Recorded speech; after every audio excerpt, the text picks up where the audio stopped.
Ku percaya kebesaran-Mu,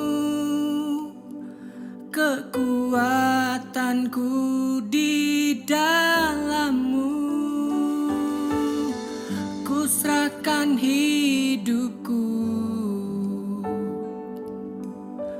akui kuasa-Mu. Ku serukan kebesaran-Mu, masa depanku terjaga di tangan-Mu.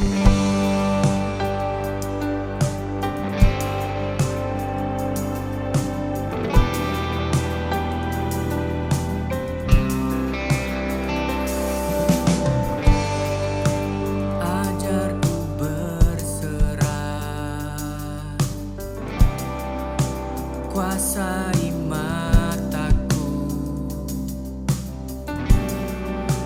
bahwa Kau besar menggenggam hidupku.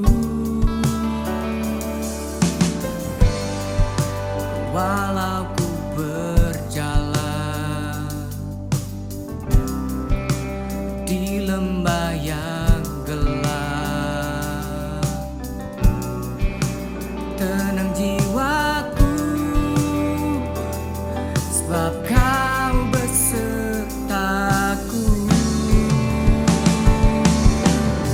Selama ku hidup,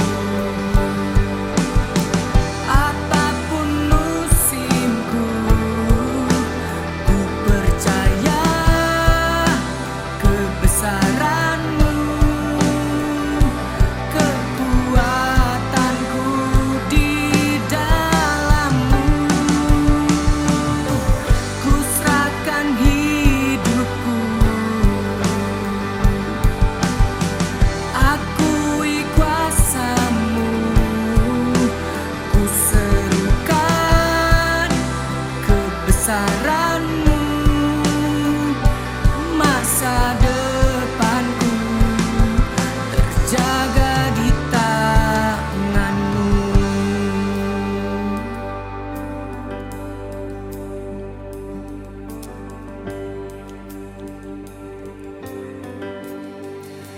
Kau yang berkuasa surga bumi, kan menyembah Yesus Raja segalanya.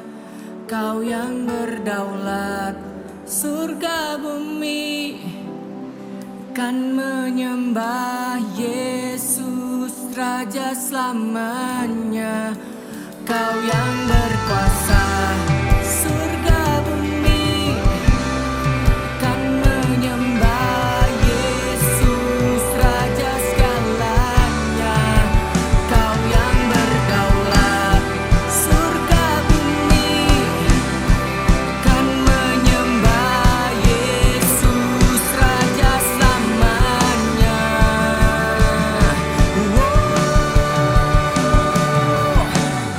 Selama ku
Shalom, saya Edi Chang, Senior Pastor dari Fresh Generation Community Church Malaysia. Menyambut Anda semua yang hadir hari ini. Nah, tahun ini FGCC mengangkat tema Progress dengan tagline Intentional and Consistent. Nah, surat 1 Timotius pasal 4 ayat 15 mengatakan, perhatikanlah semuanya itu, hiduplah di dalamnya, supaya kemajuanmu nyata kepada semua orang. Ya, kemajuan atau pertumbuhan tidaklah otomatis, tetapi hasil dari keputusan, usaha yang disengaja, dan konsisten, serta tentunya karena anugerah Tuhan. Ya, kiranya kita semua mengalami progres, baik secara individu, keluarga, komunitas, gereja, dan berbagai aspek kehidupan. Dan kita semua mau semakin mencintai Tuhan, dan berbuah lebat sesuai visi FGCC, to build passionate and productive disciples to bless the nations. Selamat beribadah. Welcome home.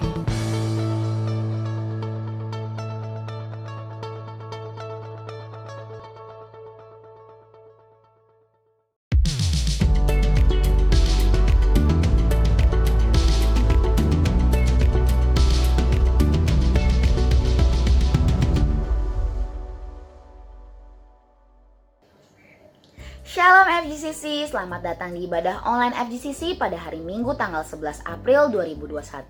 Saya Gloria yang akan membawakan news pada kali ini. Dan sebelum saya masuk dalam penekanan news, saya ingin menyambut jemaat baru sekalian.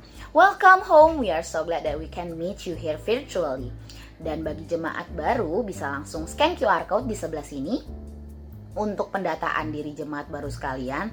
Dan juga pastinya untuk kami bisa menyambut jemaat baru secara personal. Dan bagi jemaat baru maupun jemaat lama yang belum tertanam dalam suatu komunitas, FGCC mempunyai komunitas kecil yaitu Freshcom, di mana setiap minggunya kita mengadakan fellowship, worship, dan juga pastinya belajar firman Tuhan lebih dalam lagi. Dan bagi yang rindu, bisa langsung join sekarang juga dengan scan QR barcode di sebelah sini. Bagi yang udah pernah datang ke FGCC maupun yang belum pernah datang ke ibadah FGCC. Dan Freshcom masih diadakan secara online dengan melalui online platform seperti Google Meet maupun Zoom Meeting. Dan bagi jemaat yang mempunyai pertanyaan lebih lanjut lagi, bisa langsung bertanya di fitur live chat di YouTube ini. Dan volunteers FGCC akan siap untuk menjawab semua pertanyaan dari jemaat. Dan sebentar lagi kita akan mengadakan doa persembahan. Untuk itu saya ingin mengundang jemaat untuk membuka aplikasi online banking di gadgetnya masing-masing. Untuk persembahan dan perpuluhan, jemaat dapat transfer ke account Public Bank. Untuk janji iman dan dana gedung, jemaat bisa transfer ke account OCBC Bank. Jemaat yang berada di Indonesia ataupun prefer untuk transfer dengan rupiah, bisa transfer ke Bank BNI dengan atas nama Cipta Generasi Unggul. Semua persembahan ini akan digunakan untuk memperluas kerajaan Allah dan juga pastinya untuk menjangkau lebih banyak lagi jiwa-jiwa. Mari kita mempersiapkan hati dan pikiran kita untuk memberikan persembahan dan memberikan dengan hati yang sukacita, karena Tuhan mengasihi orang yang memberi dengan hati yang senang. Shalom teman-teman, mari saya undang semuanya untuk mempersiapkan hati untuk memberikan persembahan yang terbaik bagi Tuhan minggu ini. Mari kita berdoa. Tuhan, kami mengucap syukur atas segala berkat-Mu dan iman dan hati-Mu Tuhan bagi gereja kami. Kami juga bawa setiap persembahan yang akan kami berikan hari ini, baik persembahan mingguan, perpuluhan, janji iman, ucapan syukur, dan semua persembahan lainnya. Kami berterima kasih bahwa kami masih boleh memberikan yang terbaik dari usaha kami. Berkati setiap usaha kerja kami, pekerjaan kami, terutama orang tua kami dan juga bisnis kami, Yesus. Biarlah setiap persembahan yang kami berikan dapat dikelola dengan baik untuk menjadi perpanjangan tangan pekerjaan-Mu melalui gereja kami FGCC. Terima kasih Tuhan, kami sekali lagi bersyukur atas berkat-Mu dan kami siap untuk memberikan persembahan kami hari ini. Di dalam nama Tuhan Yesus Kristus kami berdoa dan mengucapkan syukur kami. Haleluya. Amin. Dan sekarang teman-teman, mari kita siapkan hati untuk mengikuti kebaktian hari ini. Selamat beribadah. Shalom FGCC. Waktunya kita akan memuliakan Tuhan. Saya yakin dan percaya kita masih mempunyai api dan semangat untuk memuliakan Dia. Amin. Come on.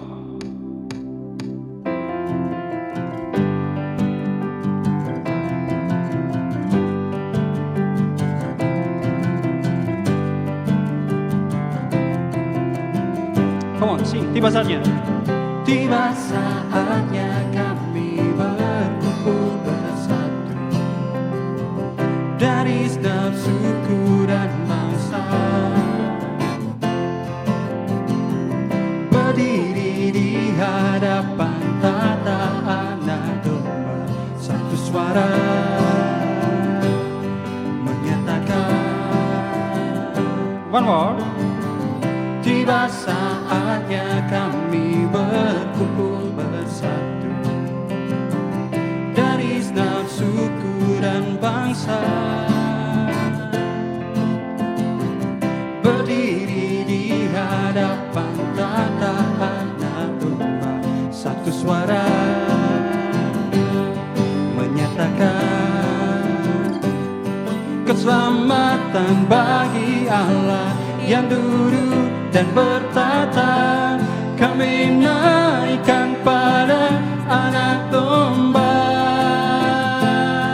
pujian dan kekuatan, hormat dan kekuasaan, kemuliaan bagi Dia selamanya.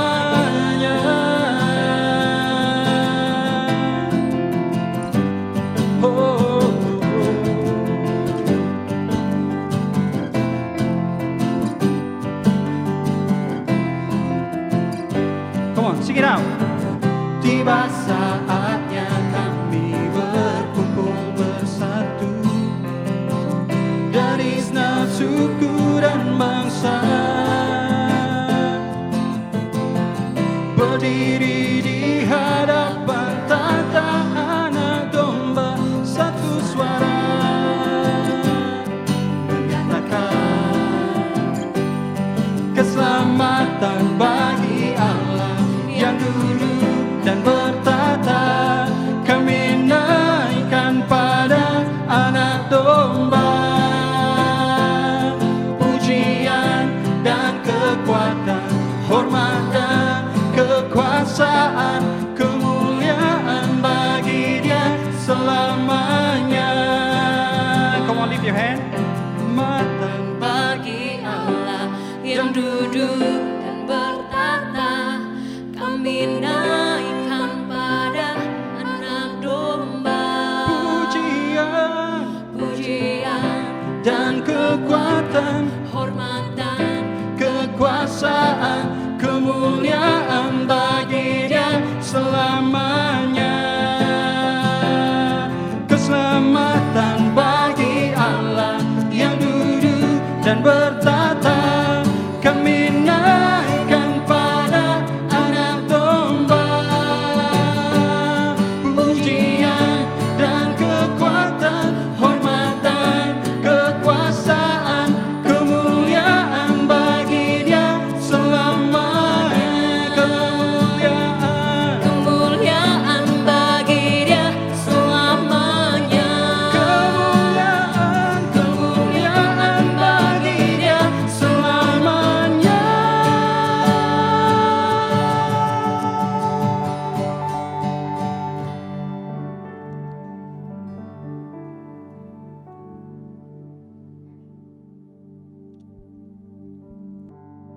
Kami datang menyembah Engkau ya Tuhan. Kami datang memuliakan nama-Mu ya Tuhan.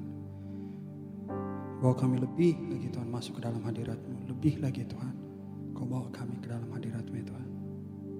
Kami nyatakan kebesaran-Mu. Kami nyatakan kemuliaan-Mu dan keindahan-Mu ya Tuhan. Yes Lord, there's no one can describe how beautiful, how wonderful, and how powerful You are. Tapi kami nyatakan dari dalam hati kami Tuhan, bahwa Engkau Allah besar, Engkau Allah setia dalam kehidupan kami.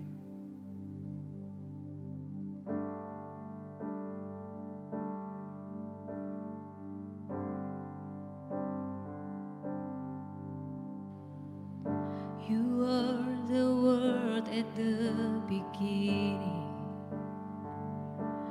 one with God the Lord Most High.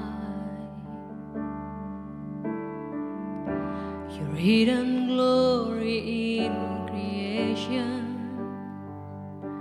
now revealed in You, our Christ. What a beautiful name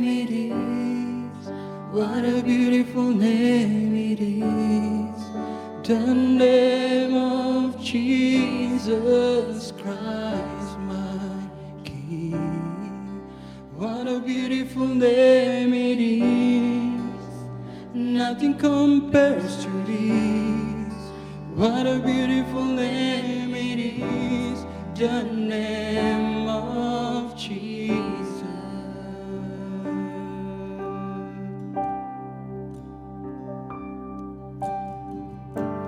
Didn't want heaven without us. So Jesus, you broke heaven down. My sin was greater. My sin was great, your love is greater. What could separate us now? What a wonderful name it is. What a wonderful name it is. The name of Jesus Christ, my King. What a wonderful name it is. Nothing compares to this. What a wonderful name it is. The name of Jesus. What a wonderful name it is. The name of Jesus.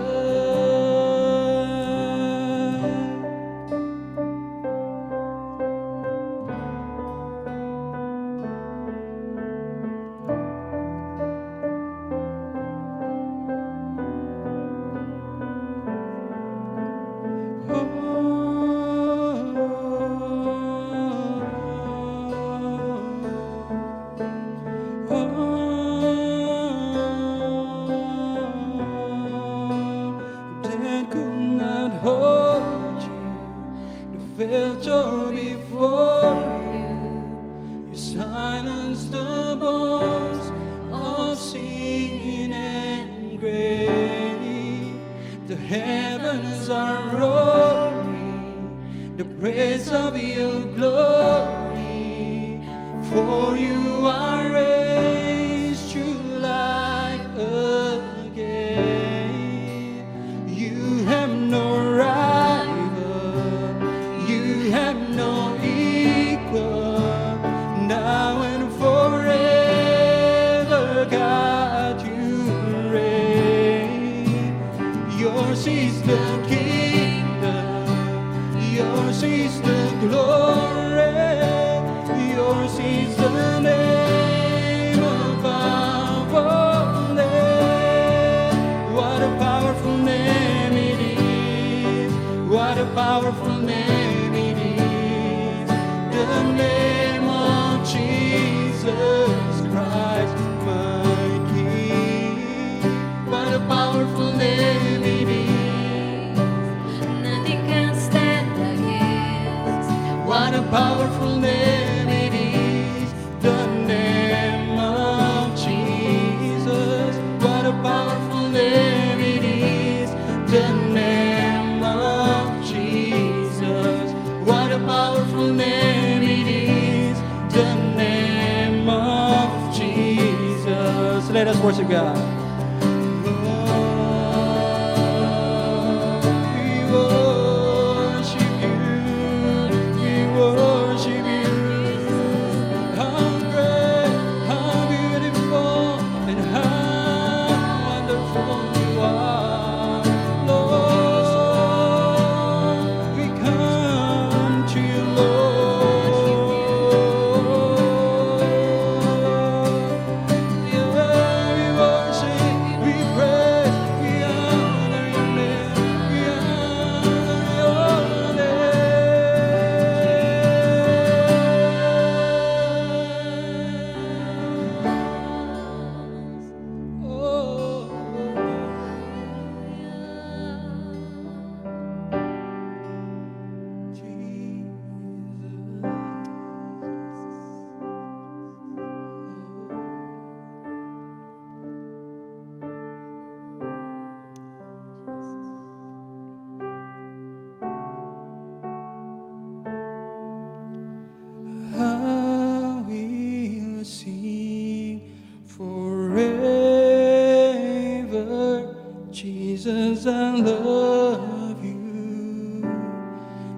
Jesus, I love you. I will sing forever. Jesus, I love you.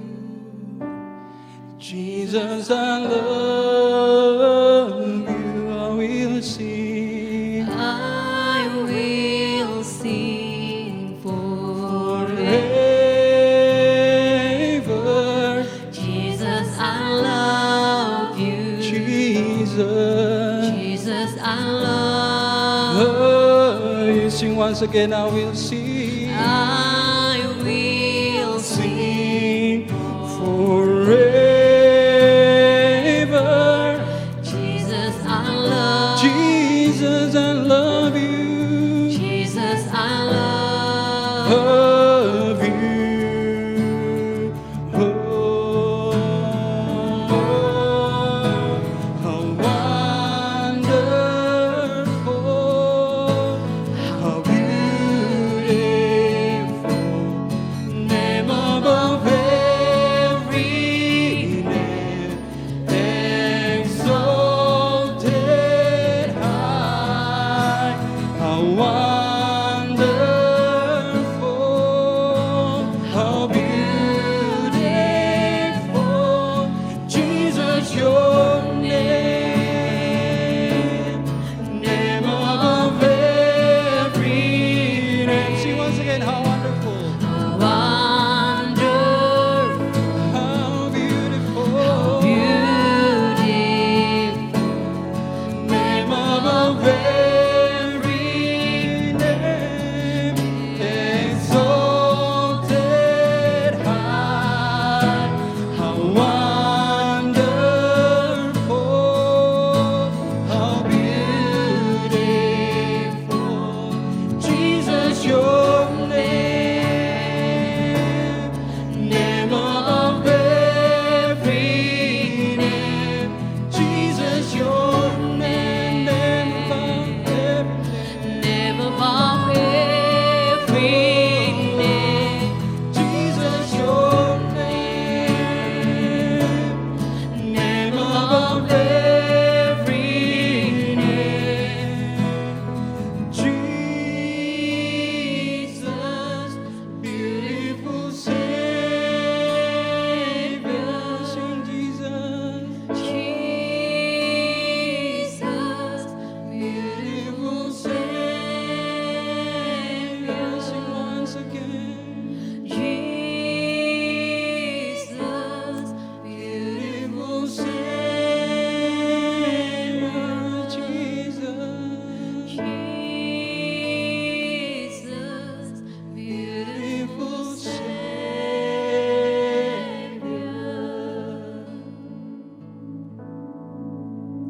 Benar ya Tuhan, Kau Allah yang mulia, Allah yang sungguh indah. Kau adalah penyelamat yang mulia, penyelamat yang indah ya Tuhan untuk kehidupan kami Tuhan. Terima kasih Tuhan buat Engkau Allah menyerahkan dirimu di kayu salib untuk kehidupan kami, untuk menebus setiap dosa-dosa kami Tuhan. Terima kasih Tuhan buat setiap pengorbananmu yang Kau berikan dalam kehidupan kami Tuhan. Kami tidak dapat membalasnya dengan apapun juga ya Tuhan, tapi memberikan kehidupan kami yang layak, yang mulia untuk Engkau ya Tuhan. Thank you Lord, terima kasih Tuhan. Sebentar lagi kami akan mendengarkan firman-Mu ya Tuhan. Kau Allah berbicara ya Tuhan pada hamba-Mu yang akan menyampaikannya. Biar apa yang mereka sampaikan ya Tuhan dapat tertanam dalam kehidupan kami ya Tuhan. Dan itu bisa berbuah ya Tuhan. Biar kami ketika kami mendengarnya Tuhan, kami tidak sama lagi Tuhan sebelum kami mendengarkannya. Terima kasih Tuhan. Bagimu segala pujian, hormat, kesegungan hanya bagi Engkau. Karena Engkau Allah yang lebih baik. Dalam nama Tuhan Yesus Kristus. Amin. Ya puji Tuhan, shalom semuanya. Ya kiranya semua kita tetap dalam keadaan baik ya, sehat. Dan juga ini menjadi doa saya, kita mengalami progres di tahun ini. Ya kita bisa mengalami kemajuan kecil ya, step by step. Tapi saya berdoa supaya kita mengalami kemajuan baik secara rohani di dalam banyak area aspek pribadi maupun banyak aspek kehidupan yang lainnya. Dan kita bersyukur di bulan ini tema kita masih yaitu purpose, tentang tujuan. Dan hari ini saya mau menyampaikan satu judul khotbah yang menurut saya cukup penting buat kita dengar dan kita belajar bersama. Yaitu tentang miracle, tentang mujizat. Yuk kita tundukkan kepala, kita berdoa untuk firman Tuhan. Bapak Surgawi, kami datang di hadapan Engkau, menyerahkan ibadah hari ini. Kau memberkati semua devices, semua internet connection yang digunakan. Dan terutama Tuhan, sikap hati kami di dalam meresponi dan merindukan firman Tuhan. Biarlah firman Tuhan yang disampaikan bukan sekedar menjadi pengetahuan, bukan sekedar yang ingin kami dengar, tetapi yang perlu kami dengar. Kami mohon Roh-Mu yang kudus yang berbicara secara khusus, menerjemahkan, menaruh Tuhan, apa yang menjadi kehendak-Mu buat setiap kehidupan kami. Sehingga firman yang disampaikan akan menjadi arah, menjadi pewahyuan, dan akan mentransformasi kehidupan kami untuk melakukan apa yang menjadi kehendak-Mu untuk setiap kami pribadi, lepas pribadi. Kami serahkan waktu ke depan dan kami sambut firman Tuhan dengan penuh sukacita dan ucapan syukur. Dalam nama Yesus, mari setiap kita yang siap mendengarkan firman Tuhan, sama-sama katakan amin. Ya, boleh siapkan catatan untuk kita mencatat hal-hal yang penting yang bisa jadi menjadi pewahyuan yang Tuhan mau sampaikan kepada kita semua. Baik, hari ini saya mengajak kita membaca firman Tuhan dari Kisah Para Rasul. Pasal yang ketiga kita akan baca dari ayat yang pertama sampai ayat yang ke-10. Petrus menyembuhkan orang lumpuh. Kisah Rasul pasal 3 ayat yang pertama. Pada suatu hari menjelang waktu sembahyang, yaitu pukul 3 petang, naiklah Petrus dan Yohanes ke bait Allah. Di situ ada seorang laki-laki yang lumpuh sejak lahirnya, sehingga ia harus diusung. Tiap-tiap hari orang itu diletakkan dekat pintu gerbang bait Allah yang bernama Gerbang Indah untuk meminta sedekah kepada orang yang masuk ke dalam bait Allah. Ketika orang itu melihat bahwa Petrus dan Yohanes hendak masuk ke bait Allah, ia meminta sedekah. Mereka menatap dia dan Petrus berkata, "Lihatlah kepada kami." Lalu orang itu menatap mereka dengan harapan akan mendapat sesuatu dari mereka. Tetapi Petrus berkata, "Emas dan perak tidak ada padaku, tetapi apa yang kupunyai, kuberikan kepadamu. Demi nama Yesus Kristus, orang Nazaret itu, berjalanlah." Lalu ia memegang tangan kanan orang itu dan membantu dia berdiri. Seketika itu juga kuatlah kaki dan mata kaki orang itu. Ia melonjak berdiri lalu berjalan kian kemari dan mengikuti mereka ke dalam bait Allah, berjalan dan melompat-lompat serta memuji Allah. Ayat 9, seluruh rakyat itu melihat dia berjalan sambil memuji Allah. Ayat 10, lalu mereka mengenal dia sebagai orang yang biasanya duduk meminta sedekah di gerbang indah bait Allah. Sehingga mereka takjub dan tercengang tentang apa yang telah terjadi padanya. Demikian firman Tuhan. Perikop ini ya dimulai dikatakan bahwa ceritanya adalah pada suatu hari menjelang waktu sembahyang, ya, atau dalam bahasa Inggrisnya at the hour of prayer. Jadi ternyata di sini ada Petrus dan Yohanes pada saat masa untuk berdoa dan dikatakan yaitu pukul 3 sore, 3 petang. Petrus dengan Yohanes akan berdoa dan menuju ke bait Allah, ya. Dan ternyata di situ ada seorang laki-laki yang lumpuh sejak lahirnya.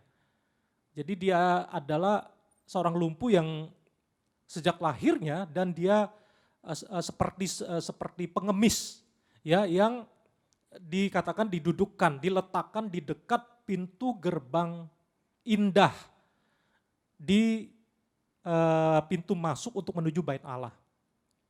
Jadi saya temukan gerbang indah itu seperti gerbang, yaitu posisinya sebelah timur untuk menuju ke bait Allah. Dan gerbang itu terbuat dari semacam brass, semacam perunggu atau kuningan. Gerbang yang indah, yang megah tentunya. Jadi di pintu atau gerbang untuk masuk ke dalam bait Allah itu ada pengemis. Laki-laki, seorang laki-laki, pengemis, dan dia adalah seorang yang lumpuh sejak lahirnya. Jadi lahir sudah dalam keadaan lumpuh.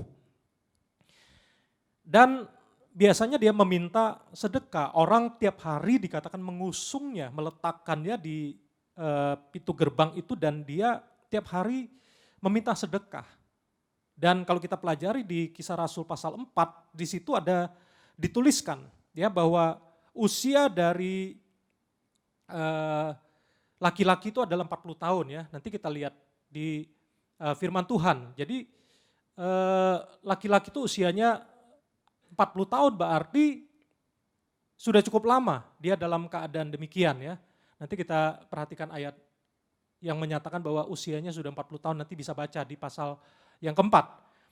Dan jadi selama bayangkan dari sejak lahirnya dia dalam keadaan lumpuh dan usianya sudah sekitar 40 tahun. Dan tentu keadaan itu keadaan yang sangat menyedihkan dan yang ada di pikiran dia adalah ya tiap hari dia diusung dan diletakkan di pintu gerbang indah, ya namanya gerbang indah ya, bagus, beautiful, gerbang yang indah, tetapi sayangnya orang yang duduk di sana yaitu pengemis ini hidupnya tidak indah, hidupnya penuh dengan penderitaan, hidupnya penuh dengan kesulitan, hidupnya penuh dengan rutinitas sebagai seorang pengemis. Jadi ketika dia melihat kalau ada orang yang melintasi yang lewat untuk masuk ke bait Allah, dia punya tugas, dia rutinitas. Kehidupan dia cuma berpikir satu hal, dia minta sedekah dan berharap orang memberikan uang kepada dia. Itu kehidupan yang dia alami hari demi hari gitu ya. Dan kita melihat bahwa kemudian, perhatikan di ayat yang ketiga ya, perhatikan ayat yang ketiga. Ketika orang itu melihat bahwa Petrus dan Yohanes hendak masuk ke bait Allah, ia meminta sedekah. Jadi orang ini melihat juga Rasul Petrus dan Rasul Yohanes akan masuk ke bait Allah dan orang ini, pengemis ini, laki-laki ini minta sedekah, minta uang. Ya. Dan kemudian di ayat yang keempat, mereka yaitu Petrus dan Yohanes menatap dia. Dan Petrus berkata, lihatlah kepada kami. Jadi orang ini, pengemis ini tidak memandang wajah atau tidak melihat, tidak ada eye contact, tidak ada kontak mata dengan orang yang dimana dia minta sedekah. Dalam hal ini Petrus dan Yohanes. Jadi orang ini hanya mengharapkan dia mendapatkan sedekah atau uang. Kemudian di ayat yang ke-6, lalu ketika ya tadi Petrus berkata, lihatlah kepada kami. Lalu di ayat yang ke-5, orang itu menatap mereka dengan harapan akan mendapat sesuatu dari mereka. Jadi apa yang pengemis ini, laki-laki ini harapkan? Yang pertama adalah uang atau money. Jadi M yang pertama adalah money, uang, sedekah. Itu yang diharapkan. Karena dalam keadaan lumpuh, dia mengemis dan itu yang setiap hari yang dia inginkan, yang dia minta, yang dia harapkan dapat adalah uang, money. Dan sebagai pengemis, seorang lumpuh sudah 40 tahun lamanya. Mungkin selama ini dia juga punya kerinduan atau harapan yang lain. Kira-kira apa? Kalau orang lumpuh, orang yang sakit, berharap apa kira-kira? Berharap ada kesembuhan, betul ya. Tapi lewat apa? Lewat M yang kedua, yaitu medical care. Dia berharap mendapatkan perawatan, mendapatkan perhatian, kepedulian tentang kondisi medis dia yang dalam keadaan lumpuh. Dia tentu mengharapkan ada medical care. Kemudian apa lagi? Tentu dia minta juga atau dia berharap juga ada medicine, ada obat yang dia bisa dapatkan. Dan untuk mendapatkan medical care, untuk mendapatkan medicine, tentu dia perlu bayar. Ya, dia perlu mengeluarkan uang dan dia dalam kondisi pengemis dan kita nggak tahu sistem saat itu dia tiap hari orang mengusungnya untuk minta sedekah sebagai profesi sebagai seorang pengemis. Nah, kadang-kadang ya kalau kita perhatikan di kondisi sosial masyarakat, Kadang-kadang pengemis itu ada gengnya, ada ketuanya kan, ada pemimpinnya. Kadang-kadang mereka ada grupnya dan pengemis itu setelah mendapatkan hasil sedekah atau uang itu kadang-kadang bukan untuk diri sendiri saja, tapi harus disetor, harus diserahkan juga kepada grupnya atau ketuanya, ketua gengnya, pemimpinnya. Kita nggak tahu. Ya tapi pada umumnya seringkali terjadi seperti itu di masyarakat dan bahkan para pengemis itu ada areanya masing-masing. Jadi ada posnya, ada tempat di mana dia ngetem, ada tempat di mana dia bertugas. Bayangkan kondisinya. Dia perlu money, dia perlu medical care, dia perlu medicine. Tapi kalau kita perhatikan ya tentunya harapan dari seorang pengemis ya, seorang yang juga lumpuh. Dalam hal ini dia lumpuh dari sejak lahirnya. Zaman itu bisa jadi atau bahkan sampai zaman sekarang. Kita melihat ada orang-orang kondisi seperti ini perlu M yang berikutnya, yang keempat ya kalau di sini ya, yaitu perlu magic. Perlu mengalami dia merindukan juga ada sesuatu yang magic, yang ajaib terjadi. Dan dia perlu datang ke para dukun barangkali ya. Dia perlu mencari orang-orang pintar dengan alternatif untuk bisa melakukan sesuatu yang magic. Untuk mendapatkan kesembuhan yang diharapkan. Dan ingat, untuk mencari magician atau dukun dan sebagainya juga perlu uang dan tidak murah. Tidak ada yang gratis kan, tidak ada yang diberikan cuma-cuma seperti itu. Jadi dia perlu money, dia perlu medical care, dia perlu medicine, dia perlu magic terjadi dalam itu harapan dan kalau kita bayangkan kalau kita dalam kondisi seperti pengemis ini yang dalam lumpuh tidak berdaya, itu yang diharapkan. Tapi kemudian apa yang Petrus katakan di ayat yang ke-6? Ya, ayat ke-6. Tetapi Petrus berkata, emas dan perak tidak ada padaku. Tetapi apa yang kupunyai kuberikan kepadamu demi nama Yesus Kristus orang Nazaret itu, berjalanlah. Luar biasa apa yang dikatakan oleh Petrus. Dia berkata, dia menatap orang yang lumpuh, pengemis. Laki-laki ini yang 40 tahun dalam keadaan yang lumpuh. Emas dan perak tidak ada padaku. Tapi apa yang kupunyai, pengalaman imanku. Aku tahu Yesus yang telah mati, dikuburkan dan bangkit. Di dalam nama Yesus ada keselamatan. Di dalam nama Yesus ada kesembuhan, ada mujizat. Dan aku tahu itu yang kupunyai. Dan Yesus yang sama dulu sekarang dan selama-lamanya sanggup melakukan mujizat. Demi nama Yesus Kristus orang Nazaret itu, berjalanlah. Luar biasa. Ayat 7, lalu Petrus memegang tangan kanan orang itu dan membantu dia berdiri. Seketika itu juga kuatlah kaki dan mata kaki orang itu. Luar biasa, mujizat terjadi. Dan apa yang diperlukan oleh pengemis itu, oleh laki-laki itu, oleh orang lumpuh itu. Dan mungkin itu sama seperti engkau dan saya. Kita memerlukan miracle. Kita memerlukan mujizat Tuhan terjadi dalam hidup kita. Dan mujizat itu luar biasa. Sehingga dikatakan di ayat yang ke-8, ia melonjak berdiri lalu berjalan kian kemari. Dan mengikuti mereka ke dalam bait Allah, berjalan dan melompat-lompat serta memuji Allah. Luar biasa, mujizat Tuhan kita masih harapkan dan masih bisa terjadi sampai hari ini. Mujizat kesembuhan secara fisik dari orang yang lumpuh, dia bangkit, dia bisa berjalan bahkan melompat. Ajaib, luar biasa. Tapi hari ini yang saya mau sampaikan bukan hanya sekedar mujizat secara fisik. Kita percaya dan kita mengharapkan itu. Tetapi sebenarnya kita lihat konteks saat itu. Konteks sosial saat itu adalah bahwa sebenarnya orang lumpuh ini dia tidak bisa masuk ke bait Allah.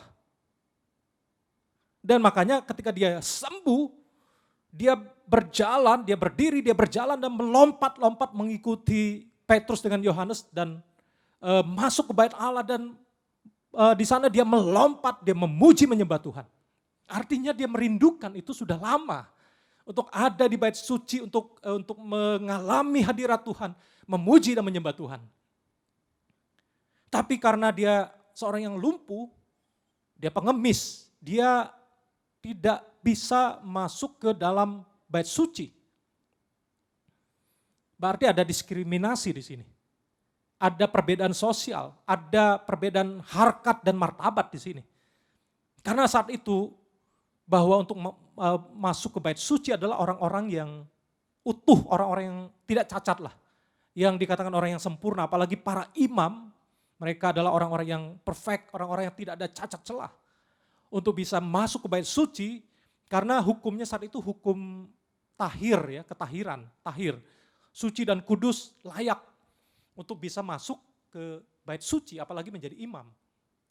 Tapi pengemis ini, sungguhkah, bukankah sangat kasihan kondisinya? Dia jadi pengemis, dia lumpuh dari sejak lahirnya. Dan dia hidup dalam rutinitas. Dia hidup stuck di dalam kondisinya yang rutinitas, yang dia harapkan yang dia harapkan adalah ketika ada orang lewat, itu yang ada di benak dia. Dia mau dapatkan uang, dia mau dapatkan sedekah. Tapi saya percaya, mujizat Tuhan akan mengubah kehidupan seseorang yang secara sosial, secara status terpinggirkan. Mujizat Tuhan juga akan mengangkat harkat dan martabat seseorang untuk layak di hadapan Tuhan. Untuk menjadi sama rata, menjadi orang-orang yang diterima, menjadi pribadi yang berharga di mata Tuhan. Jadi ini yang saya percaya. Mujizat Tuhan bukan hanya bicara pemulihan secara fisik. Ya puji Tuhan kalau kita dipulihkan secara jasmani, secara fisik, mengalami mujizat Tuhan. Tapi juga yang Tuhan maksudkan, mujizat adalah pemulihan mental kita. Pemulihan gambar diri kita. Itu yang Yesus kerjakan. Bukan hanya melihat mujizat itu hanya kesembuhan fisik, ya itu perlu. Kita aminkan untuk itu. Dan ini perenungan saya, ya saudara-saudari, Bapak Ibu, saudara-saudari semua yang mengikuti ibadah ini. Bukankah usia pria itu, laki-laki itu 40 tahun. Coba kita perhatikan ya, tadi saya janjikan untuk kita melihat di Kisah Rasul pasal 4 ayat, ya saya sudah temukan ayat 22. Ya, Kisah Rasul pasal 4 ayat yang ke 22 menuliskan seperti ini. Ya sebab orang yang disembuhkan oleh mujizat itu sudah lebih dari 40 tahun umurnya. Kisah Rasul 4 ayat 22. Dia dalam keadaan yang sudah begitu lama, menderita, lumpuh dan menjadi pengemis. Dan bukankah kalau di 40 tahun berarti Yesus ada di zaman itu. Ya, karena ini tidak lama setelah hari Pentakosta kan. Kemudian kalau kita lihat ya Pentakosta itu di pasal yang kedua, itu kemudian tidak lama setelah itu di pasal yang ketiga, ya ini adalah tentang Petrus dan Yohanes. Mereka melakukan mujizat yang menyembuhkan orang yang lumpuh sejak lahirnya. Jadi sebenarnya kalau kita lihat, bisa jadi ini penafsiran atau apa yang saya tangkap, apa yang saya dari perenungan saya. Bukankah Yesus juga masuk ke bait Allah? Di usia Yesus hidup waktu dia disalibkan usia 33,5 tahun. Dan sekarang laki-laki ini, pria ini umurnya sudah 40 tahun lebih. Bukankah kalau dia ada di bait Allah, jangan-jangan Yesus juga pernah lewat di daerah itu. Jangan-jangan ya. Tapi kita harus tahu bahwa di zaman Yesus sendiri, tidak semua orang sakit, tidak semua orang lumpuh, tidak semua orang yang miskin mengalami pemulihan. Tidak semua orang. Kalau semua orang pas zaman Yesus semuanya disembuhkan, ya tidak ada orang lumpuh lagi tentunya. Semua orang disembuhkan. Tapi ternyata tidak semua orang mengalami mujizat kesembuhan secara fisik. Dan itu yang kita harus sadari, kita tahu bahwa kita di dunia ini tetap ada sakit penyakit kita bisa alami, ada penderitaan. Memang dunia ini fana. Sampai kita menunggu nantinya Yesus datang kedua kali dan mengubah tubuh kita menjadi tubuh yang sempurna, ya, disempurnakan secara semua roh, jiwa dan tubuh. Kita menantikan hari itu. Tapi kondisi sekarang tubuh kita masih terikat dengan sakit penyakit, dengan hukum yang terjadi, yang ada di alam ini. Ya, kalau kita nggak menjaga kesehatan, tubuh kita jadi lemah, terserang virus, bakteri, kita bisa lemah, kita bisa sakit. Ada orang yang mengalami pas lahir, dia mengalami kondisi tubuhnya tidak sempurna, ada cacat, ada kelumpuhan dan sebagainya. Tapi di sini kita melihat bahwa mujizat Tuhan melebihi dari kesembuhan secara fisik, tapi kesembuhan mental, kesembuhan rohani, kesembuhan harkat martabat, gambar diri, Tuhan mau pulihkan dan sembuhkan. Jadi kita melihat dan mujizat ini juga sebenarnya untuk meneguhkan, ya, apa yang firman Tuhan nubuatkan, katakan untuk bahwa akan terjadi banyak tanda-tanda mujizat mengiringi. Contohnya kalau kita baca di Alkitab kita, Kisah Rasul pasal yang kedua di ayat yang ke-43, di situ kita bisa melihat Kisah Rasul pasal 2 ayat 43, maka ketakutanlah mereka semua. Sedang rasul itu mengadakan banyak mujizat dan tanda.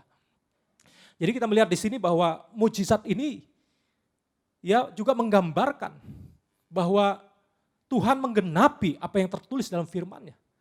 Bahwa dia memakai para rasul dan juga Tuhan bisa memakai kita hari ini untuk mendoakan orang sakit dan mujizat masih mungkin terjadi. Ya, kalaupun tidak terjadi, tugas kita hanya mendoakan, ya. Karena tidak semua yang kita doakan itu terkabulkan dalam arti bahwa tidak semua, ya, ada karunia tertentu yang Tuhan berikan untuk orang-orang tertentu untuk kesembuhan dan itu sepenuhnya itu kembali kepada kedaulatan. Karena mujizat itu dari Tuhan, kita hanya alat. Bersyukur kalau kita doakan seseorang, orang mengalami mujizat dan disembuhkan, itu juga dari Tuhan. Kalaupun kita doakan seseorang tidak mengalami kesembuhan, ya berarti memang Tuhan berdaulat atas segala sesuatu. Tapi iman kita tentunya berdoa dengan yakin untuk orang mengalami mujizat dan kesembuhan. Dan ini Petrus dengan Yohanes, mereka dipakai oleh Tuhan untuk mendoakan orang yang lumpuh ini menjadi sembuh. Jadi hari ini yang saya mau sampaikan adalah bahwa kita memerlukan miracle dalam hidup kita. Dan mujizat kita belajar dari orang lumpuh ini. Dia dari orang yang hidupnya rutinitas, hidupnya sudah terdikte, hidupnya stuck, hidupnya sudah seperti ditakdirkan. Tujuan hidupnya sampai dia mati mungkin sebagai pengemis, sebagai orang yang lumpuh dan setiap hari di benaknya adalah uang. Dia mengharapkan medical care, dia mengharapkan mungkin medicine, dia mengharapkan magic, tapi Tuhan bisa melakukan mujizat dalam hidupnya, miracle terjadi dalam hidupnya. Dan hari ini yang saya mau sampaikan adalah bahwa kita mengharapkan miracle daripada Tuhan. Untuk memulihkan kita dari orang yang selama ini hidupnya diusung oleh orang lain. Hidupnya tergantung dengan sedekah, belas kasihan daripada orang lain. Saya berdoa miracle daripada Tuhan terjadi. Sehingga engkau dan saya menjadi orang yang bisa bangkit dan berdiri di atas kaki sendiri.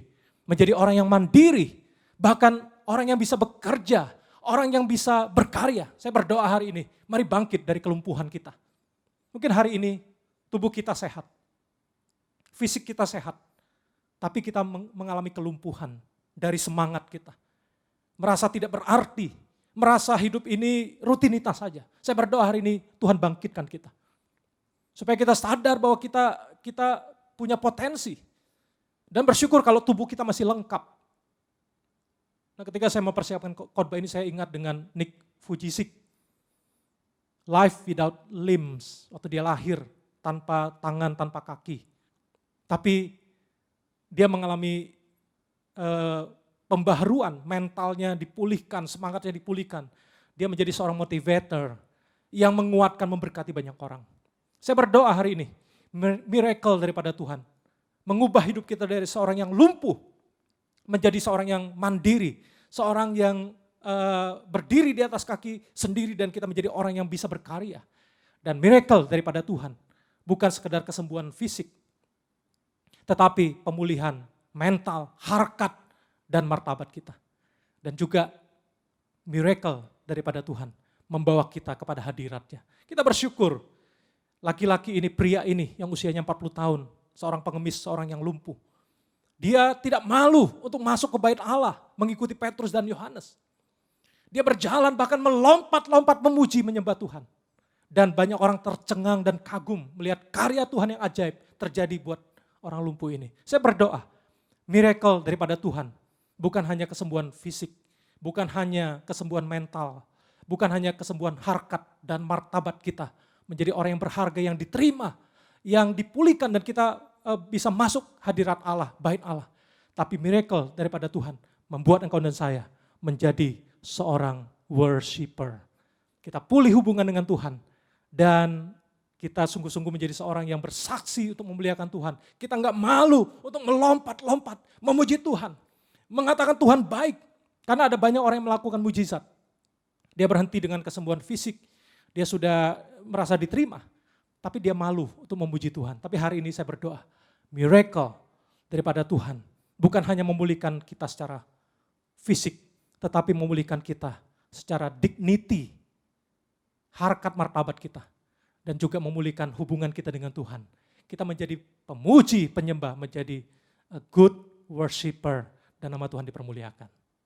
Tuhan Yesus memberkati kita semua. Mari kita mengalami mujizat, miracle daripada Tuhan yang sesungguhnya.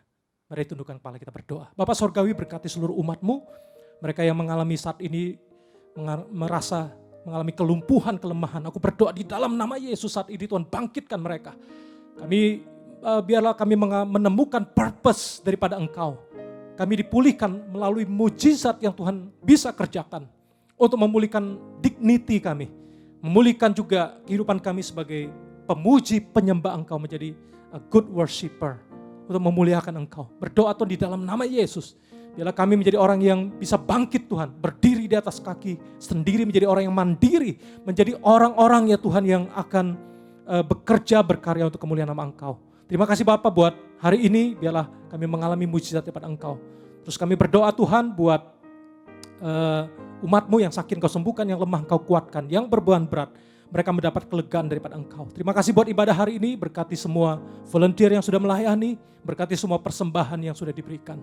Terima kasih Bapak, berdoa terus untuk vaksin yang sudah disuntikkan, biarlah terus Tuhan akan berfungsi dengan baik untuk mengobati, memberikan imun yang terbaik buat setiap kami. Terima kasih Bapak, ucap syukur buat ibadah hari ini. Mari jemaat Tuhan, kita akan akhiri ibadah kita dan minggu depan kita akan dilayani oleh Pastor Juan Mogi dari GBI Gilgal Jakarta. Mari kita arahkan hati pikiran kita dan mari kita angkat kedua tangan kita dan terima berkat daripada Tuhan. Tuhan memberkati engkau, memberikan engkau damai sejahtera dan diberkatilah engkau sehingga engkau akan terus naik bukan turun, jadi kepala bukan ekor, diberkatilah dalam seluruh yang kau kerjakan berhasil.